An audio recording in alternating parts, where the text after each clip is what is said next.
guys, welcome back to A Different Life Story, my show on YouTube and as a podcast. With me, your host, Stefan Neff.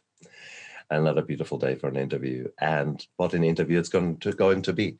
It's going to break all the records, so to speak, because I have got a tripolar guest with me. I've got Tim Davis. Tim is a man who has developed this strength to go from mile to mile to mile to mile. And we're going to explore his unique reasons why he's become such a successful triathlete, and more importantly, why he's a tripolar. So good morning to you, Tim. It's so fantastic to have you on my show. Good morning, Stefan. Thanks for having me. An absolute pleasure, an absolute honor, because I mean, the furthest I can run I could run was 10 Ks, and then and 10 Ks that took me about an hour, and I was bored out of my brain afterwards. So to just imagine you doing ultra endurance races, and it's just wow. I take my hat off. I couldn't do it, and to spend such determination and show such determination to kiss life and say, come on, let's do it. Wow, man. So, and that's what we're going to explore, your fantastic energy that you bring to the table today, despite, or maybe because of your past and because of what you have gone through, the shit in your life, and how you turned your life around. And that's going to be a cool journey. Yeah. So, Tim, thank you so much.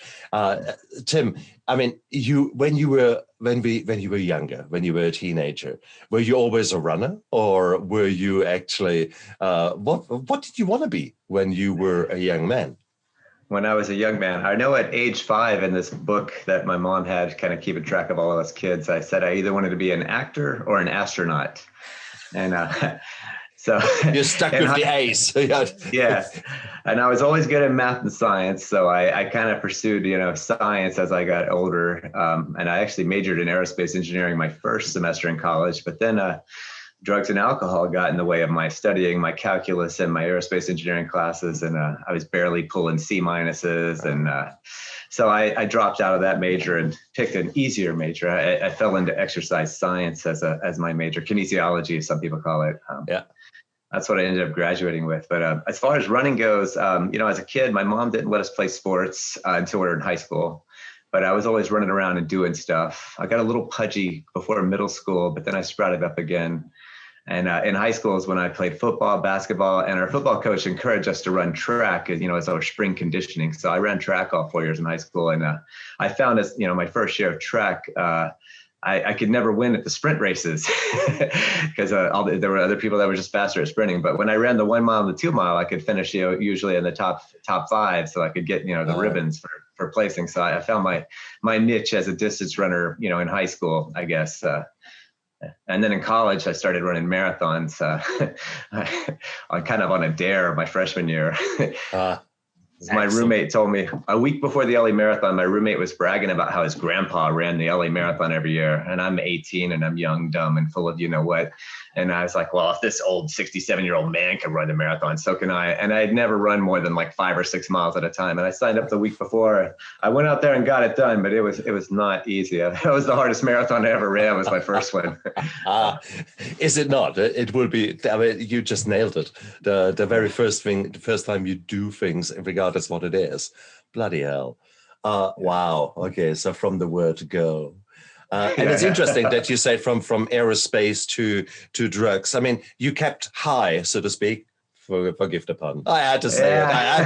I hadn't even thought of that. That's funny. Okay, shit. The bottom line is, though, it is interesting because to go aerospace, that's already quite science. That is well up there. You didn't go for a little science project. You went up there. And is that something? So did you, from the word go, aim for the stars, so to speak? Were your goals always that high? I always did well at school. Always got straight A's, honor student. Always did my homework first. But I also started experimenting with drugs and alcohol at a very young age. I mean, I was 8 years old the first time I got drunk, and 9 years old the first time I smoked weed.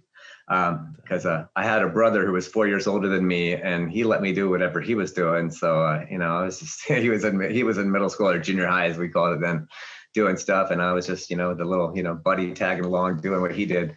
And I did it here and there in middle school and high school, and at high school more, but I always got my homework done first. It wasn't until I got to college where I started, affecting my grades a little bit. I mean, I still graduated with a 3.3, but I wasn't getting 4.0 anymore. Interesting. So you still kept it together, and you, like many young men, go out there and spread their wings, and drugs and alcohol, at least the softer ones, like in this case, were part of many lives without them then derailing or going into depths of the abyss. Now, your story and mine ends a bit there, or at least temporarily, has that as a pit stop. But why do you think, what did alcohol give you? What did the weed give you? What was its benefit for you? For me, I think there was a lot of benefits. I mean, it made me feel good, first of all. But I think as a kid, in retrospect, I mean, I'm 46 years old now, and I've done lots of therapy and lots of 12-step work. And, as a kid, I was just always anxious and insecure, and just didn't feel like I fit in, or just felt that I was different, apart from, less than other people, just inferiority complex, I guess. And when I smoked weed, all the anxiety went away, all the insecurities went away, and I felt like I did fit in. And I often felt even grandiose or superior to other people around me. I felt like I could do anything. For a long time. That medicine, I guess, if you will, made me feel confident. Like I wasn't afraid to go ask the girl at the dance to go dance with me if I had a few drinks or hit a few hits of weed in me or whatever. But if I was sober, I would just stay on the wall and be a wallflower. I was too afraid and nervous to go. She's going to say no. I don't want to get rejected. So that kind of thing. So. Oh, hell yes.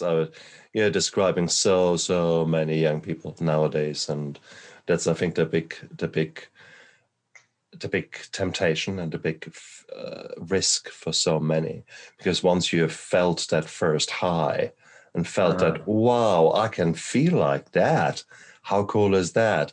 Yeah, that's intoxicating, because those people who have got a genetic predisposition, you give them that dopamine rush that comes with the alcohol, and wow, I mean, I'm a super responder, and you are. So bottom line is, the same kind of stimulus gives far more dopamine for us, and you think, wow, I love that, and out you go, and you always chase that first high. And that's what they say about injectable drugs, etc. But I think it's exactly the same thing for us youngsters with the genetic predisposition, having our first drugs or first alcohol, first weed, etc. So now it is intoxicating. And we certainly know nowadays that the same is true for the risk-taking of teenagers. Why are they so sometimes doing such stupid things? And it's exactly because of that. Their extreme behavior gives them that dopamine release that normally is nowhere to be found. So everything is boring. And then suddenly they do something stupid like burnouts or even run away from the cops, for crying out loud. Wow, that's cool, that's fun. And you think, you did what? But it's that. So dopamine is really running our lives, and our bloody reptilian brain is going nuts. So there you were, basically initially creaming it without any problems. Then drugs and alcohol and girls came along, and things were not so smooth anymore. But you scraped through. How did the story continue? After college, or so, I kind of, managed through college with the grades, and I met my wife to be my freshman year, and we started dating. We actually lived together our sophomore year, and we found out that experiment didn't work out too well. We kind of broke up our junior year. then we got back together towards the end of junior year, senior year. I can't remember. She remembers better, but we got back together right before we graduated, and we moved in together after graduated. And that's when things started to progress. Because I always kind of told her that, you know, she knew early on that I smoked too much weed, because I pretty much smoked it every day. And, you know, when I wasn't in school or work, it was like all day, every day, you know, weekend binge guy. And so I always told her that I could quit whenever I wanted to. And I have this whole saga of I'll quit when, you know. So at first I told her I'll quit when we graduate from college, because we'll start our careers and we'll have real jobs. So I'll have to be a serious adult now. But that didn't happen. And then I told her I'll quit when we get married, you know, which was a year or two later. And that didn't happen. And then I told her I'll quit when you get pregnant, you know, because occasionally she would smoke some weed. She's a normie or a normal person, you know. She'll have like one drink and stop, or she'll have, you know, just one joint. Back then, you know, maybe like once a month or something.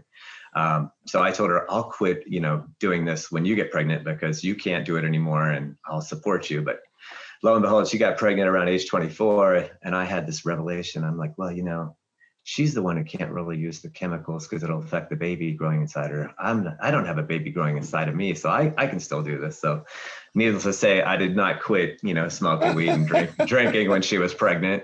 And it actually got so bad that, you know, a few months before the baby was due, she kind of gave me an ultimatum. She's like, I don't think you're going to be sober enough to drive me to the hospital when the water breaks.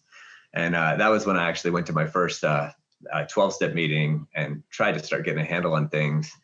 But at that 12-step meeting, I didn't really connect or identify with the people there. You know, there's a saying in the 12-step program, when you go to meetings, look for the similarities and not the differences. But for me, you know, and for a lot of people new, you know, that are not ready to get sober, not fully surrendered yet, we're looking for the differences, you know, at that stage in our journey.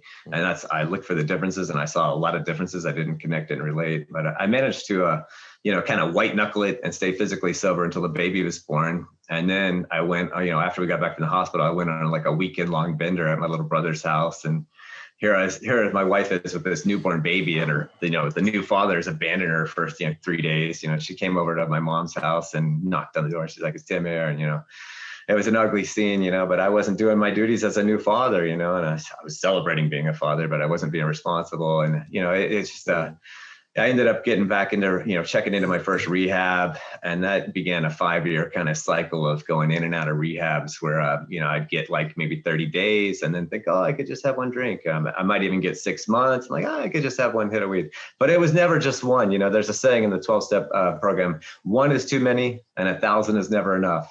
And if you're an addict and an alcoholic, you understand that. Because once I start, I can't stop. I just don't have an off switch. Normal people can just have one drink and they're done. You know, me, if I have one drink, it's off to the races. And everybody who knows me knows that they make sure not to give me alcohol anymore now that, you know, I'm sober 13 and a half years. Ultra Tim, come on, you're a high achiever in every single aspect of your life. Come on. So one drink, that's nothing. Sorry. One marathon.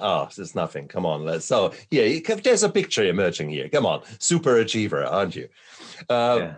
So which age were you when you did your first meeting and your first rehab? I was 25, 24 when I did my first, 24 or 25 when I did my first meeting, and then 25 when I did my first outpatient rehab. So it was shortly after our baby was born that I checked into outpatient rehab. So interestingly enough, here you are, hopefully being to reasonable rehabs. Not all of them can be as superb as mine. I was such a lucky guy. But let's say most of these people have their hearts in the right place and want to help. Yet you are bouncing back and forth. That tells me, hang on, why is that?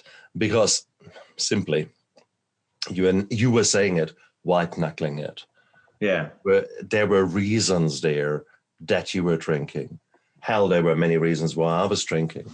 But towards the end, it was to numb the pain, to numb the voices, to numb the negative things in my life, which had accumulated quite a bit. There was a lot of pressure on me, and it was what it was. These were not pretty times for a number of reasons, and I had never learned to do anything else than drink to numb it. And after, 2 liters of wine or two bottles of wine, well, the sound effects started. That feels good. And then you put the headphones on and good music, and suddenly you're 21 again. And, before you blink, it's 4:00 in the morning. And you think, well, is the night gone? And oh shit, in 2 hours I have to go back to work, kind of a thing. So what were you working? What was your job then? How did the money come in? Let's see. Well, for the first year after college, I worked at the university that I went to in their financial aid office. But then after that, I fell into teaching. I kind of followed my wife there because she went straight into teaching and she really enjoyed it. The job I took right after college was basically data entry. It was really boring. But she's like, go be a teacher. You're like your own boss. You're in control in the classroom. She was a high school teacher. You get to teach different stuff every day. You have different kids you're working with. It's intellectually stimulating. So I followed suit, and I actually taught a little bit of high school, but then I ended up in middle school for a few years. And then after 2.5 years of middle school, that's when I checked into rehab and became a stay-home dad, because that was kind of my proposal to my wife when I went to rehab. It's like, look, I can't stay sober. And we had always wanted one of us to stay home with the kid when they were little. And her maternity leave was up, and I'm like, here, I'll go to evening outpatient rehab. I'll watch our kid during the day. And that worked for a little while until it didn't. But I was a stay-home dad for 2 years, and I was sober most of the time. My relapses were short, usually, sometimes just a weekend, sometimes a couple weeks. But then I would get back into meetings, keep coming back, as they say. And then finally, after too many relapses, she's like, you can't be a stay-home dad anymore. I don't trust you not to, drive around not sober with our child in the car, which I'm ashamed to admit, but I often drove high or drunk with my baby boy in the car. Luckily, we never had any accidents. Thank God. So many things that we do that we're not proud of. Yeah. But so that was your late 20s. Yeah, 25 to 27. Indeed. And you said you were in and out of rehab in basically those 5 years. When did you realize that your moods and your mood swings were not the same as those of others? Probably not until I was actually diagnosed with bipolar disorder at age 27. Indeed. Yeah. Because that sort of dual diagnosis is such a challenge, and it must have been such a revelation for you when someone said, "Hey, look, do you realize that your mood swings are not so normal?" How did that feel for you? I was angry because at the time, well, at age 27, at age 26, 27, I started using more than just marijuana and alcohol. I started using cocaine and methamphetamine.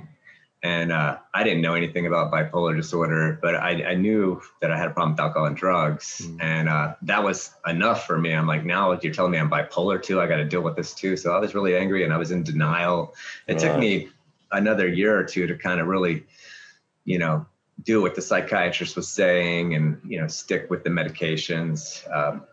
A lot of trial and error, and so it was at first I hated it. So, what were your cycles like? Were you a rapid cycler? Yeah, I'm a type 2 bipolar rapid cycler. So mood swings go up and down within the course of a day.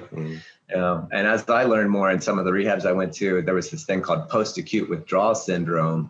And I kind of wanted to believe that maybe I was misdiagnosed and that I just had this post-acute withdrawal syndrome. But, lo and behold, every time I went off my bipolar medications, I would end up relapsing and start self-medicating with drugs and alcohol again. They told me this, I learned this, and I still did this, like knowledge enough will not save you.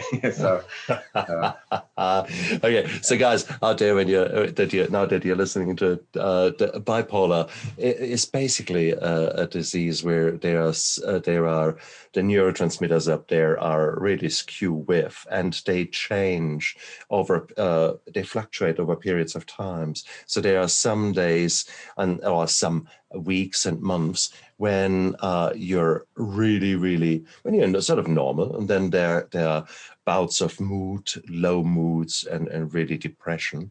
And then there's the opposite. You come out of that depression and you go sky high without any drugs, and you're bang, bang, I love it, I'm feeling good.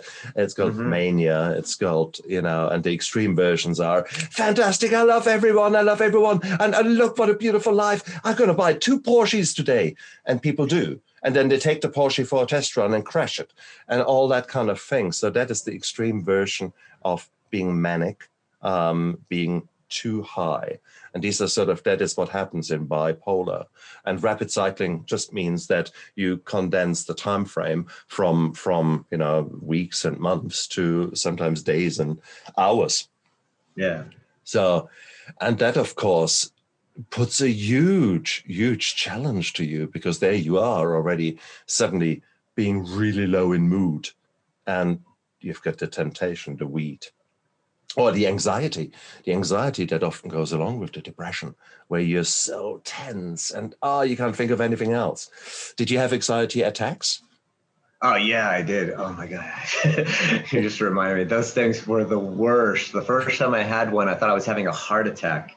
I think I was in rehab, and I was in a rehab, and I was sitting beside the counselor, and I was like, no. Actually, I was having them before I went into rehab. And so I went to the hospital to see if I was having a heart attack, and they're like, they did the EKG and everything else, blood pressure. Like, no, everything's fine. And I was like, something's not right, because there's a lot of pain right here in the middle of my chest, right where the heart is. And it's just like, felt like, it was bad. Yeah, I was having a lot of those. Oh God. And it's just very scary. And it can take your breath away.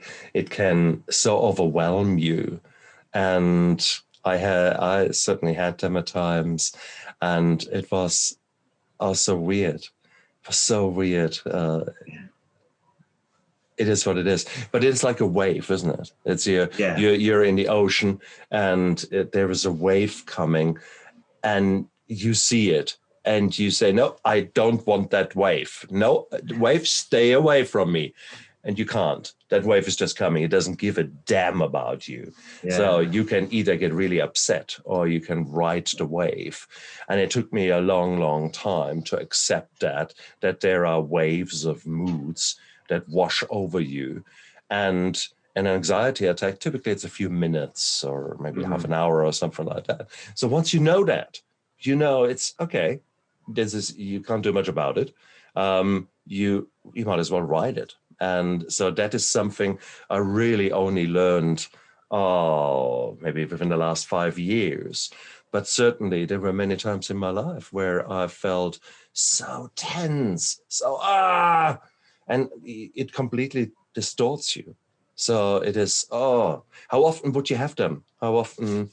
At age 27, I was having, multiple times a week for a few weeks period. And I didn't really start having them until after I was coming off of methamphetamine. So I don't know if that was a byproduct of doing the meth and a lot of coke before that, or what, or just, finally, I feel like, using these more hardcore drugs, the coke and the meth is kind of what, like, if I was bipolar, it definitely like lit the flame and and sparked the bipolar mania and depression and cycle. And that's when the anxiety attacks started happening, when I was coming off those drugs. And, I had one or two that would last for like 2 or 3 days, where the chest was just tight for 2 or 3 days. It was like really severe for an hour or two, but then the chest was still tight for up to 2 or 3 days after that. And in recent years, I haven't had hardly any. And maybe like 3 or 4 years ago, I had one, and I've had a couple in the last 5 years, but when I go, I've found now, I just, they start to come on, I go exercise. Like I'll go for a run or go swim or bike. I'm a triathlete. I'll pick any of the three. And if I just go do like a half hour to an hour of cardio, usually by the time I'm done, it's kind of gone. It's worked itself out, and I feel better. Like, the endorphins from the exercise have kicked in and kind of made it go away. So I found exercise is a real helpful tool to help manage those. When I still get them, it's very rare now, thank God. So what are you saying? Let me paraphrase. So when you start looking after yourself, you don't put shit into you. You look after your nutrition. You do some exercise. You do some breathing, which is part of the exercise, etc. You suddenly don't have any more problems with anxiety. Funny that is. Weird, isn't it? And that's us. That's us. You just want to slap yourself silly when you go back in your own mind and think, why the hell did what was I thinking when I drank that much? But you're not thinking. You're working on a sub-thinking level, on a reptilian brain level, where there's only pain and pleasure. And these are the two big things. And oh God, everything up there. Yeah. I mean, for crying out loud, how did you initially deal with that? Did you try to read some self-improvement books? How did your conscious brain fight or try to fight the emotions? What was that battle in your head in the 20s? In the 20s, after I started going to 12-step meetings, I started reading a lot. I read the big book. I revisited the Bible because I was raised Catholic. I read books on all the different religions. I read books by the Dalai Lama. I did a whole bunch of reading and research. After I was diagnosed bipolar, I read books about people with bipolar and got this whole list of all these famous celebrities who had bipolar, which made me feel more comfortable with having it because there's a lot of very well-known people who have had bipolar. Yeah. And it's just, I tried to learn as much as I could, be a sponge and try to understand this thing, feeling like having a lot of knowledge about it would, it eventually help me come to accept it and come to terms with it. So. Indeed. I mean, for me, it is somehow I must have felt that where I am, I'm not happy with. The amount of self-help books and Tony Robbins CDs and things like that. Oh, yes, I got them all. And I even read some of them, probably whilst I was sipping my wine and I was listening to Tony Robbins. Okay, let's be quite clear about that. That's how Dr. Jekyll and Mr. Hyde was. And that's, I think, very typical for most of us. So we are striving to get better, but somehow we are dabbling and we're sort of, even if there are people in our lives who are saying, well, actually, maybe it has got to do with the amount of weed you smoke. Oh, no, it can't be, no. That's just for me to relax, you have to relax somehow, okay? Yeah, right. Well, we don't need to go there. These were the bad times. But then something changed with you.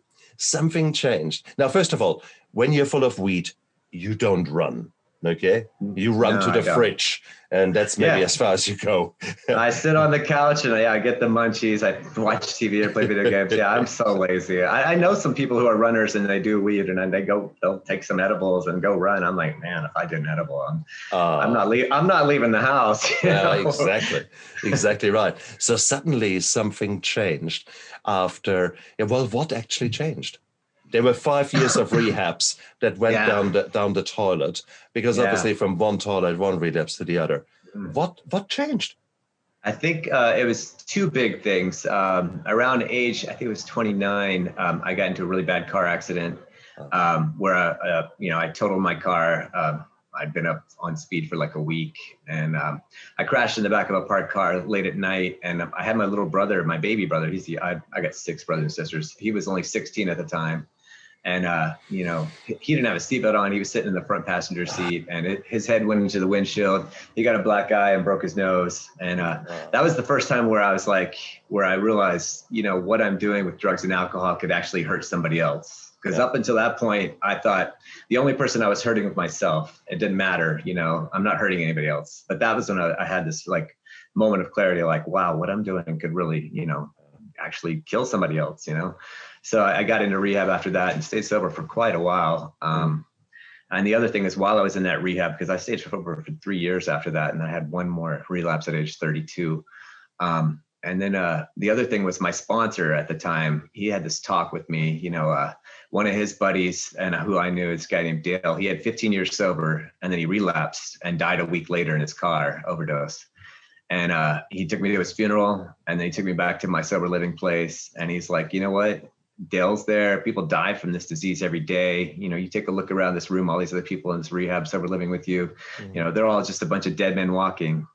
And then he went on to say that, he's like, you know what, you can continue drinking and drugging and you can die from this disease, and your wife and your kids will be sad, but they'll move on. She'll find a new man to be her husband and to be the father to your children.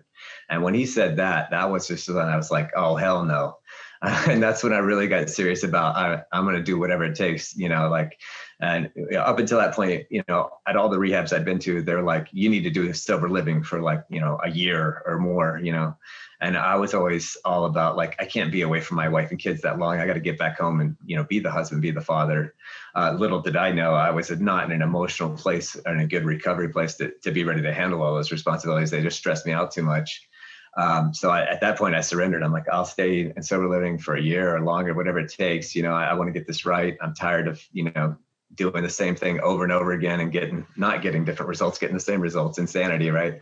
And that's when I really built a foundation, and just holding on to those two thoughts is my dad died from alcoholism when I was 13, and I didn't want my kids to have to grow up without a dad like, me and my younger brothers, sisters did.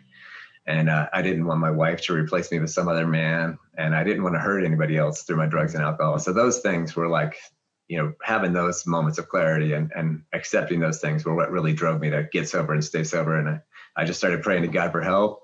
And I made a deal with God. I'm like, all right, I'm going to work all 12 of these steps. Because up until that point, I never went through all 12 steps. I'd always relapse at step 4 or whatever. And I was like, this was the deal I made. All right, God, I'm going to work all 12 steps. And if I still want to drink or use after I work all 12 steps, I'm going to go drink or use. But lo and behold, as I worked through all the steps, especially after I got through step 9, a solid step 4 and 5, and definitely going through step 9, the obsession was lifted, and I didn't feel like drinking or using anymore, and I just hold on to that thought, to drink or use is to die. So I don't want to die, and I don't want to hurt anybody else. So I just always remind myself of those things. And every day I say, God, please don't let me forget how bad it can get. That's a simple prayer I've been saying for 13 and a half years now. Because if I forget how bad it can get, I'll go right back to my old ways. And I don't want to do that. I don't want to live like that anymore. Interesting. And that's the two schools of thought when it comes to rehab or recovery, isn't it? There are some people who say, oh, no, I hate the 12 steps because it focuses on the negative. And it is, I have to admit that I'm an alcoholic. And just by the sheer fact that I'm admitting that, I put myself in a bad place, and therefore the whole thing is bad. So that's the sort of a simplified version of some of the criticism that the 12 steps programs face. Yet I believe very strongly in the carrot and the stick. You need to remind yourself from now and then actually where you have been and why it's not such a clever idea that you listen to that voice to say, look, it's a beautiful day. You've done so well. You've just published your book. Can you imagine that you want to celebrate? Yeah, you can imagine. Good. Could you imagine that nice glass, that beautiful glass, crystal glass with some champagne in it, the condensation running down the side? Your brain is very clever. It puts these beautiful pictures there and the beautiful memories, because there were some nice memories there associated with it. Yeah, it's just one. These voices, bloody hell, they are there. Do you still hear them? Do you still? Yeah, exactly. I heard them this weekend when I was driving out to Arizona to go do the Black Canyon 100K ultra race. I drove past a billboard that said "Drive through cannabis," and I'm sitting there and thinking, "Wow, I could drive through and just have it delivered right to my window. Don't even have to get out of the car." And I'm like, "Shut up, disease!" Because if you just have one edible or whatever, or one hit of weed, it's not going to be just one. It's going to be now I got to have another and another. I'm going to burn through all the money I have. I'm going to start lying again and doing all the crazy stuff I did to try and hide my drinking and using from everybody around me. And they're all going to find out because I'm never good at hiding it. Anyway. So I don't want to go through the whole vicious cycle again, but just this weekend, I was like, exactly. Exactly. And those, marijuana is legal in most states now, and I hate that you could just like go buy it at like a liquor store now. That's true. That's certainly true. At the same token, here in New Zealand, we voted against legalizing marijuana, and there's a negative side to it, because marijuana is still sold by the gangs, and it's the cash crop for them. And some of these bastards are lacing the marijuana with speed, for example, etc. So what you have no idea what you get, basically. Yeah. And equally, the nowadays the marijuana that is being sold is often so full of THC, so high in that component that it gives you this super high, and it's very addictive. So it's a double-edged sword here. Had we legalized it, would it not have been taken out of the hands of the gangs? Maybe therefore taken some of the power away from the gangs. It goes both ways there. But I hear what you're saying. Yeah. For us here, if I drive around here, for us, it's the alcohol billboards and the alcohol advertising that is absolutely everywhere. Now you think, no, there is no advertising. Bullshit. It's a multi-trillion-dollar industry out there. So therefore, wherever you go, there is alcohol in such subliminal ways that you don't recognize it. Yet, bang, suddenly there is this thought. Where did that thought come from?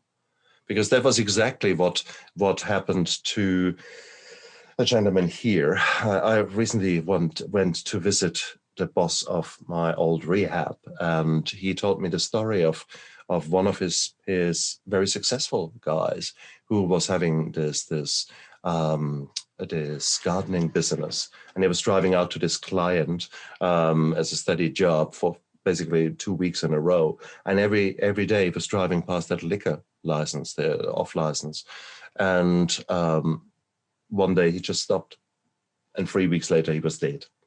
Basically. So same story there, drank himself to death after 15 years or so being sober. So it's that constant challenge, it's that constant risk there. And I think that is so important for us to realize.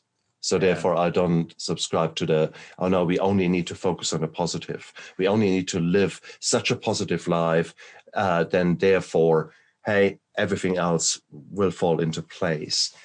It works for most of the times, but from now and then, I need the reality check. From now and then, I need to see the blood and gore to realize, actually, no, stop, shut up, voices in there, no. So no, it's so amazing. Here we are having very different journeys, very different coping mechanisms nowadays, yet if you look through the themes that are flowing through our stories, you could be my twin brother. Okay. Yeah. Well, mind you, we've got the same haircut, so that's a start. And I've only just a few years ago shaved the beard off. So I like the salt and pepper, by the way. Oh, yeah. Exactly. Yeah. That was happening to me. I turned into Santa Claus, and I thought, no way. Off it came. But here you go. So I shaved 10 years of my face, and you basically started running, and that stands you very well. And it's not just running; it's triathlon. So when was your first? You came from running, and when did you start? Okay, actually, stuff it. I go the full length. I actually learn how to swim and do the cycling and do it all together. How did that come about? Let's see. When I was age 25, I had a buddy. We were teaching at the same school, and he was the coach for the Students Run LA program there, which takes kids from it's an inner city school. We take these kids and we train them to run for the LA Marathon. And so he and I were coaching these kids to train the marathon together, but he and I would go hiking and start doing other things together. And one day he's like, they're having the first annual Los Angeles triathlon. He's like, I'm going to sign up for it. And I'm like, well, that sounds fun, because I kind of knew how to swim. I mean, I was never a competitive swimmer, but I mean, I knew how to stroke. and I did like to cycle and mountain bike. So I just, jumped in with him and we did that, and I did that for, both the first 2 years they had that race, and I did a couple others, but then I got away from it as I got away from exercise for the next handful of years while I was just, going deep into drugs and alcoholism. And I didn't get back into it till age 34. When I finally got sober at age 33, literally the last day I had a drink or drug was my 33rd birthday. And the next day is my sobriety birthday. And the first year and a half that I got sober, I gained 60 pounds because, I quit the drugs and alcohol, but I didn't quit the sugar and the cigarettes. So I was smoking like a pack a day. And I was going to the 12-step meetings, and they had all this cake and all this cookies, and I was eating a lot of the cakes and cookies and just whatever I wanted. And it wasn't until New Year's Eve, December 31st, 2008, I stepped on the scale and it said 250 pounds. And I'm only 5'8", and I was just like, wow, at this rate, 250 rounds up to 300, that rounds up. And I was like, I'm going the wrong way here. I hated being over 200 pounds. So I just made a New Year's resolution. I hate to say this because I never stuck to resolutions before, but I made a resolution or a commitment, like 3 simple things. First, I'm going to stop eating seconds because, my kids were little at the time, and at the dinner table, they wouldn't finish their plate, and everybody would just hand their leftovers. Said, like, we can't finish our plate. Here you go, Dad. So I was like the wonder disposal, clearing my plate and their plate. So I'm like, I'm not gonna clear my boys' plates or my wife's plate anymore. If they don't eat their food, it's either gonna get put in the fridge or thrown out.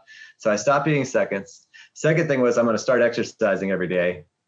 And the third thing was I'm not allowed to watch TV or play video games until I've exercised for an hour that day. Because, my first year and a half sober, when I wasn't going to meetings, wasn't working, I was on the couch playing video games with my boys, just like couch potato. So I wasn't allowed to chill out on the couch until I exercised for a day. So stop eating seconds, exercise every day, and no TV or screen time until you've done your exercise first. And I've been doing that ever since, actually, for, what is it? I'm 13 and a half years sober. So I've been doing that for 12 years now.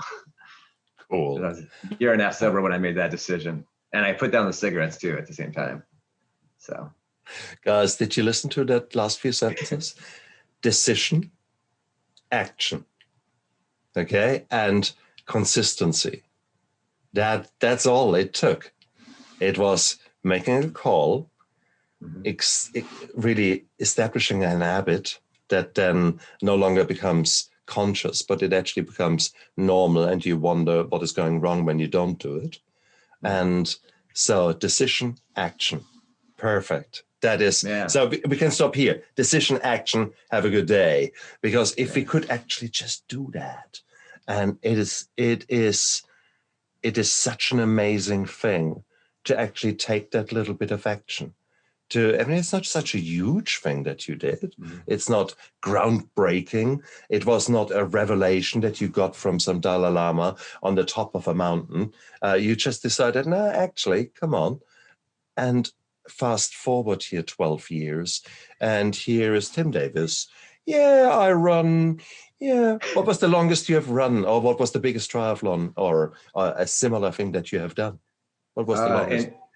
In 2015, I did the Oregon Double Amble race, which is a double-ironman distance triathlon. So you swim 4.8 miles, you bike 224 miles, and then you run 52.4 miles in under 39 hours.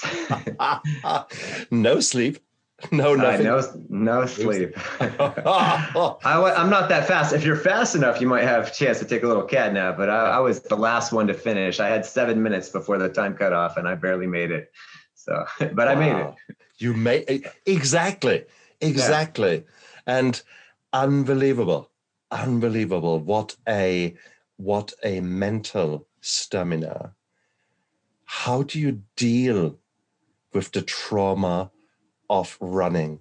How do you deal with the challenges that you face?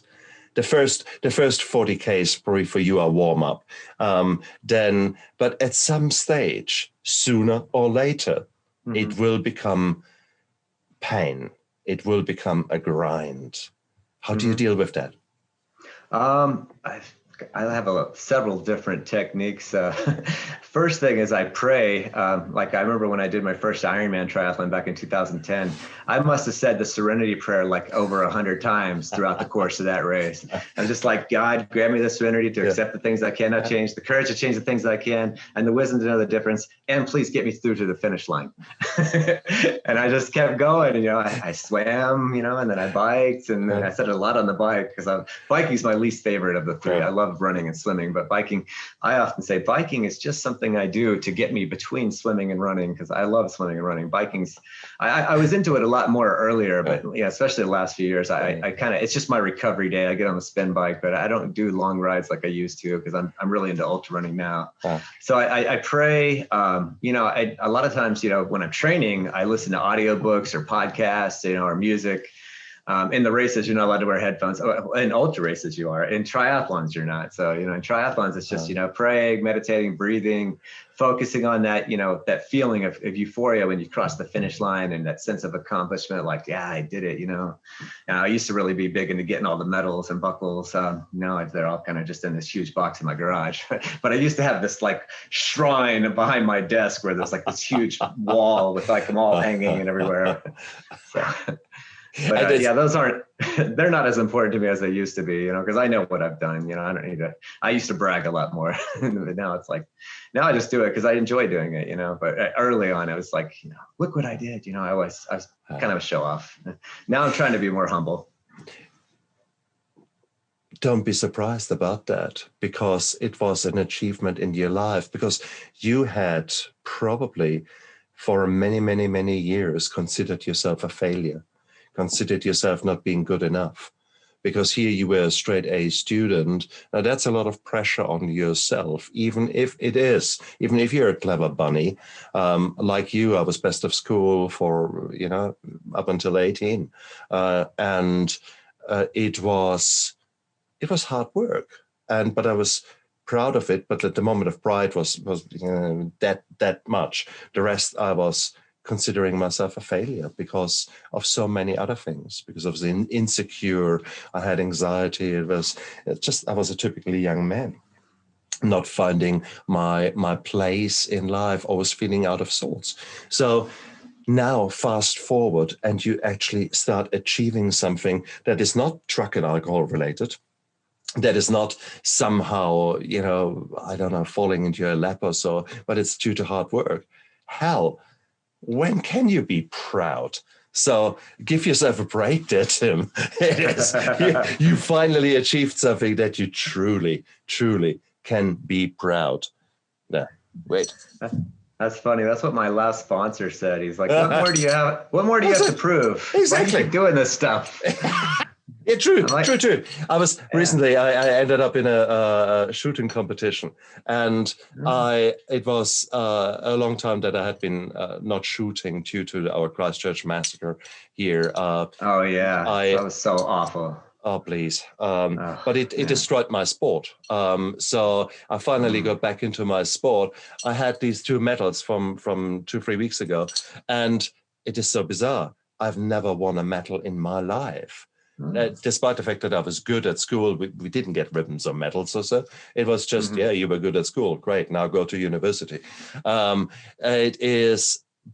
I suddenly said, wow, that's cool. That's really, really nice. And it's a nice feeling. So don't deny yourself that achievement. I think it is just such a beautiful thing for us to spread our wings, to become finally those people that we want to be and that we deserve to be. You deserve every single bloody piece of metal that is in your garage, okay? I do have my 100-mile run belt buckles hanging in a little case above my desk. So, because I got 7 of those, and I got one from that double triathlon. I do have that hanging on the wall above my desk. Those are the toughest races I did, so I am most proud of those. Wow. So the prayer got you through. What else got you through? Breathing, focusing on my race plan, because when you're doing these long races and you're out there for 10, 20, 30 hours, you got to make sure you're staying hydrated. Yeah. You got to make sure you're keeping your electrolytes balanced. And that's always like such a tough balancing act, because sometimes it seems like I never get it right, because I seem to, most races, I tend to cramp up here or there. And when I cramp, I know I need to drink more water. I know I need to take another salt tablet. And you got to watch your food too, because you can bonk if you're not getting enough calories in you, because you're burning 200 to 300 calories per hour for several hours. So you got to make sure you're taking enough calories, so you don't get this caloric deficit where you just feel like all your energy is gone. So focusing on your nutrition plan and your hydration plan is very important. And I spend a lot of time thinking about that, as you get to each stop where you can refill on fuel and water and stuff. So focusing on that keeps me going, and just praying, meditating, and just, sense of accomplishment at the end, and just sometimes just letting my mind wander, thinking about my to-do list. What am I going to do after the race? What do I got to do next week for work? Or what should I do for my wife and kids? Something nice for them, since they're, I'm away from them right now, that's just all kinds of, whatever pops in my head. So just let your mind wander and try to be in the now, You have just described a typical day for me, okay? Yeah. You just described a typical day without the running, okay? Yeah. So, and that's all it is. Yeah, that's how I try to live my life. Exactly. But you immediately see the consequences if you fuck up, if you don't have your salt tablet and your water. The pain will be there from the cramping. For us, it's often not so apparent. And there are days when I live on coffee, and by 4 or 5 o'clock, I realize I actually haven't had a break, and I've actually eaten rubbish, and I have not looked after myself. And now I'm suddenly surprised that I'm a bit hangry, that I'm a bit not right, that my mood is maybe a bit swinging. And it's just, and you just sort of think to yourself, But it's nowadays with a lot of mindfulness and with a lot of just observing what is happening in there in response to there, you suddenly see what is happening. And maybe I finally have grown up enough to actually listen to my body and loving my body for what it is, scars and all, and actually treating it with the respect that it deserves. But that took me to my mid-40s to start that journey and learning it. And here we are, the same with you, Tim. So again, your twin brother, I mean, for crying out loud, we need to do an ancestry test. But then again, I can't run long, so we don't have the same genes, I can tell you that. Hey, actually, if you go back far enough in the evolution of Homo sapiens, way back when, there's this great book called Racing the Antelope.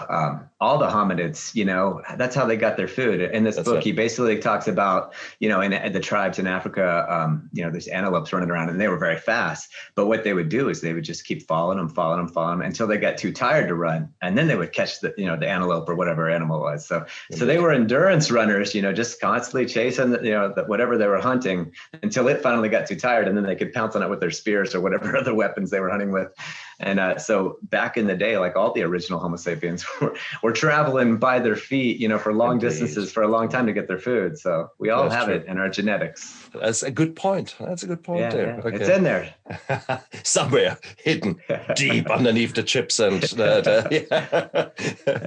the problem. If you go back to the basics, you're actually very, very right.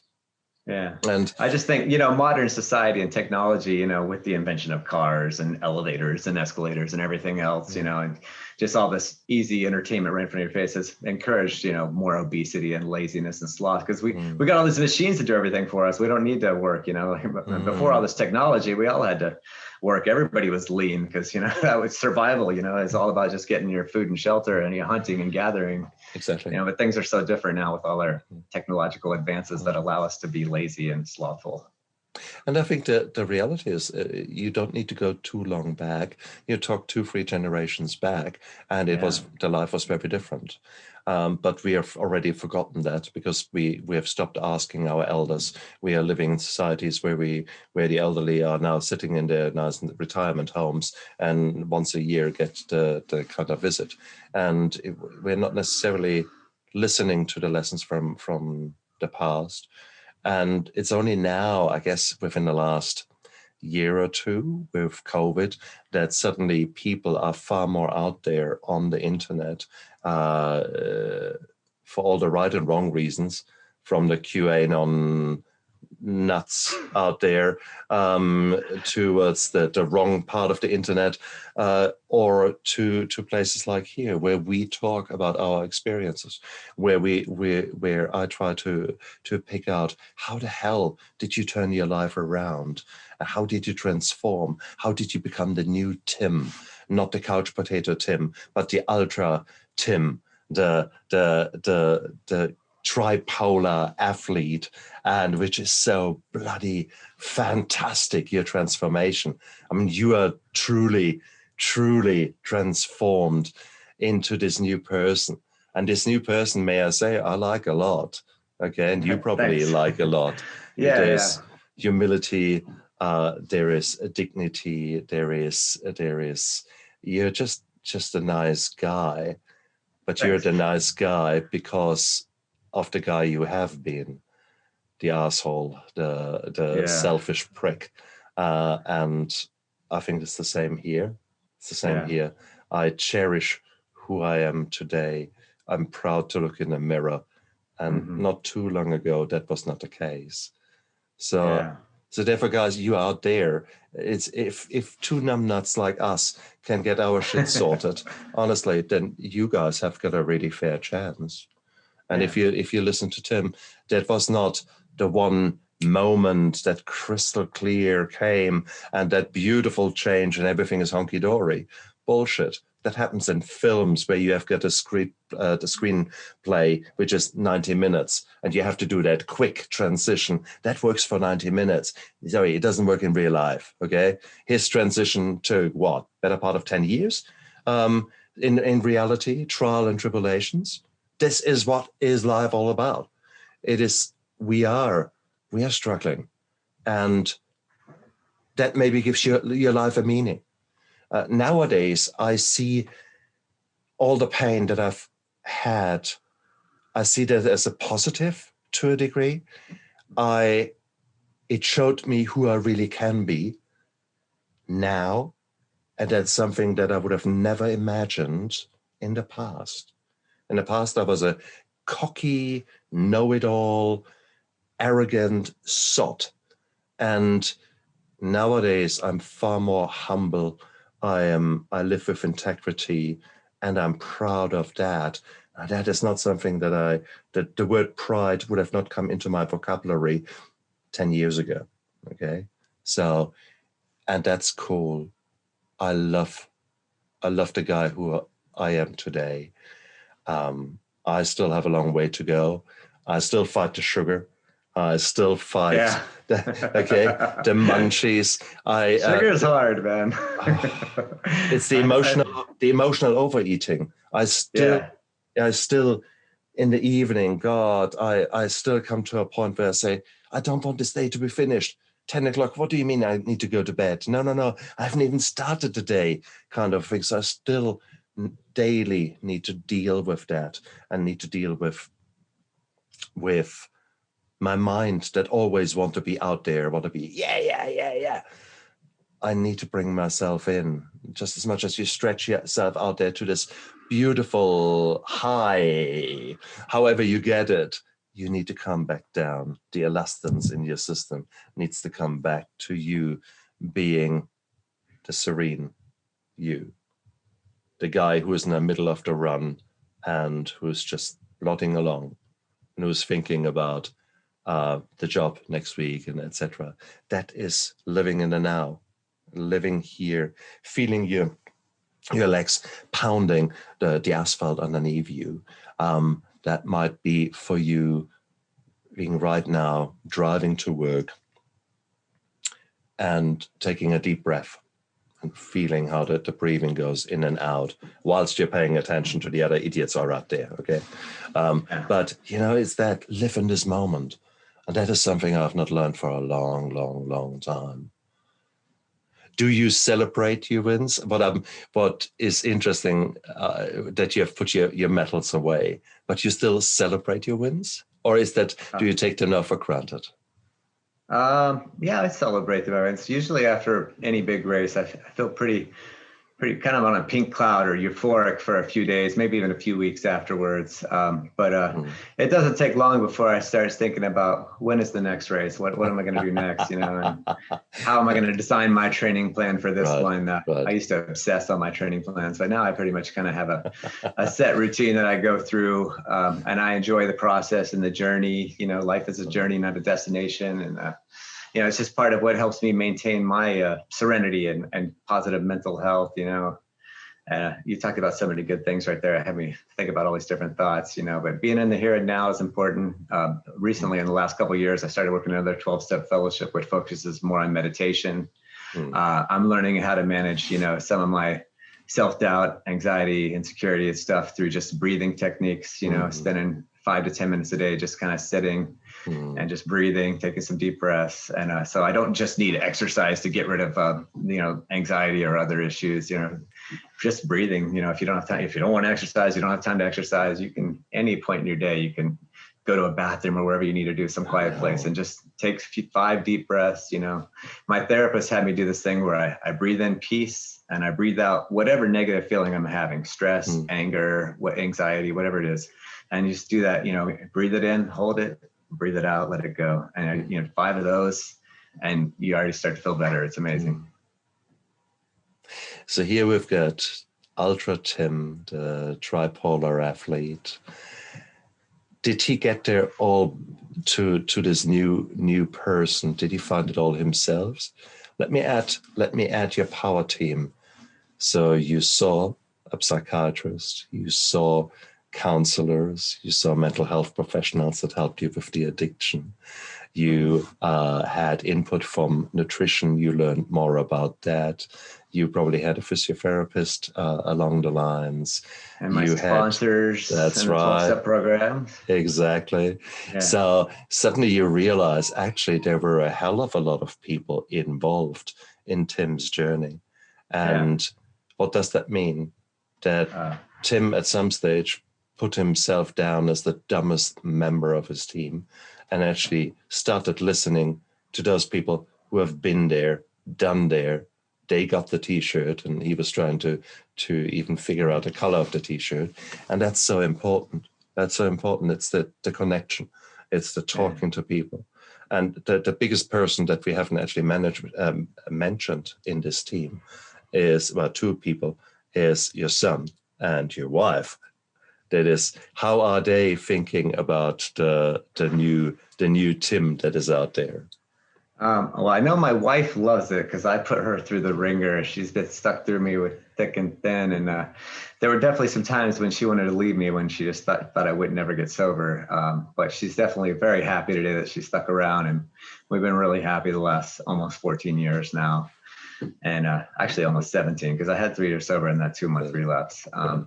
And my kids actually were so young when I got sober. They were 3 and 5. I have 3 kids now. They don't really remember how bad it was for Daddy. They know Daddy was sick for a little bit, and they know my story because I've taken them to meetings, you know, even when they were teenagers, and they've heard me talk for 45 minutes about what it was like, what happened, what it's like today. So they know that I had a big problem with drugs and alcohol, and that I, you know, found 12 steps in sobriety, and that I'm bipolar. So that and my oldest one has read my book. My middle one, he's 19. He hasn't read it yet. And my 9-year-old, I'm not going to pressure my 9-year-old to read it just yet, but she also knows. I mean, we're really open with our kids. You know, my wife goes to Al-Anon, which is 12-step support groups for family members of alcoholics and addicts. And we both go to meetings regularly, and they hear us on our Zoom meetings, you know, so it's that we would like to keep a honest, open line of communication. Yeah, they're all proud of me. I kind of worry that I'm setting the bar too high for my kids, because I know my oldest one talks about maybe doing a half Ironman one day, but right now he's just really into lifting weights, you know. And I'm like, don't feel like you have to be a triathlete just because I am. Do what you like. If it's lifting weights, that's your thing. Whatever your form of exercise is, just make sure you're doing something to get your body moving. It doesn't have to be triathlons. It can be yoga. It can be kayaking. It could be whatever, you know, golf. It's something where you're just getting outdoors if you can. And, you know, because that's what I love about trail running is I'm out in nature, just feel like I'm connected with God and spirituality, because, you know, Mother Nature is so beautiful. It just makes me feel happy to be out there and, you know, kind of away from the city, because I live right next to LA, which is kind of like a concrete jungle. But we have beautiful mountains just 10, 15 minutes drive away. And I just go up to those mountains every chance I get and that's where I feel like I connect with God and my higher power that I believe in. So, what's the name of your wife? my wife's name is Mariah. Mariah. Yeah. Big shout out to you, and big shout out to all the girls, boys, or in between that stuck around and are now reaping the rewards of helping us who have gone through hard times and came out the other end. My wife is Lisa, so I would love to get Mariah and everyone around and just celebrate these wives and these partners who have gone through so much pain that we have caused. And yeah, thank you to those who stuck it out. And we are the new improved versions now. You have got the 2.0 or 3 or 4.0 in some cases. It's cool. I wouldn't have it any other way. Oh man. So Tim, you have written a book. We need come on, we need to plug here. You need to show me your book. Tripolar. Perfect. An absolute, guys. So if you have a look out there, can you figure it out? What is there? Can you see this it? Picture? It's a bit hard to see. Just tell us what. At the top, there's a guy sitting down on his luck with different drugs and alcohol around him. In the middle, it's kind of represents bipolar, happy face, sad face. And on the last one, it's like somebody meditating, kind of smiling with the Zen and recovery. And on the bottom, it's just a swimmer, biker, runner, triathlon. So this was like the trifecta or trilogy, effect of, down on my disease, getting diagnosed bipolar, but learning to take care of my mind and spirit. And then, finally kind of achieving happiness and serenity through all of that. And this triathlon is just, how I take care of my physical body, because I often say we got to take care of the mind, body, and spirit, 3 things. And I've learned what I need to do to take care of my mind, body, spirit through, therapy, psychiatry, 12 steps and exercise and everything else, And the saying, issues lie in the tissues, is very, very true. I mean, you are working out your tissues and therefore you're working out your issues. So I think there is something to be said about that. We have got this chance of changing our lives. And in order to do so, we need to look after our body. We need to work with our body. And once you make that a habit, it's such a beautiful, beautiful thing to do. But yeah, there's so much we can learn from you. So guys, if Tim's story rang a bell, get his book, have a look at the lessons that he has learned there. And Tim, what are your social media handles? So if people want to follow you, etc. All right. Well, my website's ultratimdavis.com, which has all my social media links. On Instagram, I'm tripolar_Tim. And on Facebook and Twitter, I'm ultratimdavis1. Perfect. And guys, look down there into the description of the video and of the podcast. You've got all the handles there. And whilst you're looking down there, press the subscribe button, press that like button. And if you liked what you have heard here, then maybe spread the word with your friends to say, hey, there's this guy, Stefan, who does that show. Maybe have a listen to that. And what we're trying to do is basically spread the word that it's okay not to be okay. It's absolutely, it's part and parcel of life. We are not this polished facade that we try to portray on social media. Bullshit. We are real people. We feel like shit some days and we make mistakes and we are, God, that is us. That is us. We're human. That's right. And celebrate that. Celebrate it that you made a mistake, because that's how you learn. Sometimes you win, sometimes you learn. And that's not just the saying. That's beautiful. Right now, I mean, here I am, overweight, probably obese, or even more, and talking to an ultra distance runner. Is there maybe a bit of pain in me? Is there a bit of maybe jealousy in me? Is there a bit of envy there? Yes, all of the above. Has Tim given me food for thought? Hell yes. Has this interview put me outside of my comfort zone?